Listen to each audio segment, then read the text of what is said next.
উস্কানিমূলক কর্মকাণ্ডে পা দেবেন না, কোন উস্কানিমূলক কর্মকাণ্ডে পা দেবেন না, আর কোন অপরিচিত ব্যক্তিকে অনলাইনে বন্ধু বানাবেন না।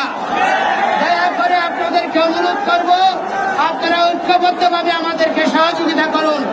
আমাদের সঙ্গে আপনারা থাকবেন কিনা?